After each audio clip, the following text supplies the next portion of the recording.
मेरे बच्चे बड़े हो गए हैं और हम अकेले हो गए हैं। बिस्तरों पर अब सिलवटें नहीं पड़ती, ना ही इधर उधर बिखरे हुए कपड़े हैं।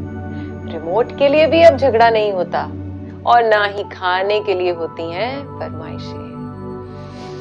मेरे बच्चे बड़े हो गए हैं और हम अकेले। सुबह जल्दी उठने की अब नहीं होती कोई मारामारी। घर भी बहुत बड़ा और सुंदर दिखता है, पर हर कमरा बेजान सा लगता है। अब तो वक्त काटे नहीं कटता। बचपन की यादें कुछ दीवार पर फोटो में सिमट गई हैं। मेरे बच्चे अब बड़े हो गए हैं और हम अकेले हैं। अब मेरे गले में कोई नहीं लटकता और ना ही घोड़ा बनने की जिद होती है। खाना खिलाने के लिए भी अब कोई चिड़िया नहीं उड़ती। खाना खिलाने के बाद की तसल्ली भी अब नहीं मिलती। ना ही रोज की बहसों और तर्कों का जमाना है, ना ही अब झगड़ों को निपटाने का मजा है और ना ही बात बेबात गालों पर मिलता दुलार है। बजट की खींचतान भी नहीं है अब। क्या कहूं, मेरे बच्चे बड़े हो गए हैं और हम अकेले हो गए हैं। पलक झपकते ही जीवन का स्वर्ण काल निकल गया, पता ही नहीं चला। इतना खूबसूरत एहसास कब पिघल गया। तोतली सी आवाज में हर पल उत्साह था। पल में हंसना, पल में रो देना।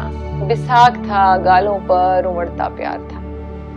कंधे पर थपकी, गोद में सो जाना, सीने पर लिटाकर वो लोरी सुनाना, बार बार उठकर रजाई को ओढ़ाना। अब तो बिस्तर भी बहुत बड़ा हो गया है।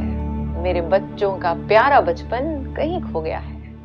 अब कोई जुराबें इधर उधर नहीं फेंकता। अब फ्रिज भी घर की तरह खाली रहता है। किचन हरदम सिमटा सा रहता है।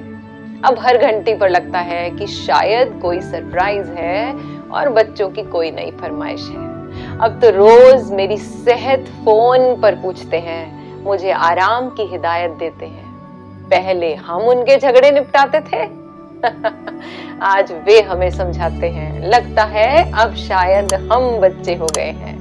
मेरे बच्चे बड़े हो गए हैं और हम अकेले हो गए हैं। ये कहानी हर घर की है। इस पोएम को, इन लाइंस को सब तक पहुंचाएं। राधे राधे। मित्रजनों, जन कल्याण हेतु हो रहे पुण्य कार्यों में व समस्त मानव जाति को स्वस्थ रखने की दिशा में हम योग संस्थान को सहयोग देने के लिए आप इस वीडियो को शेयर जरूर करें। राधे राधे।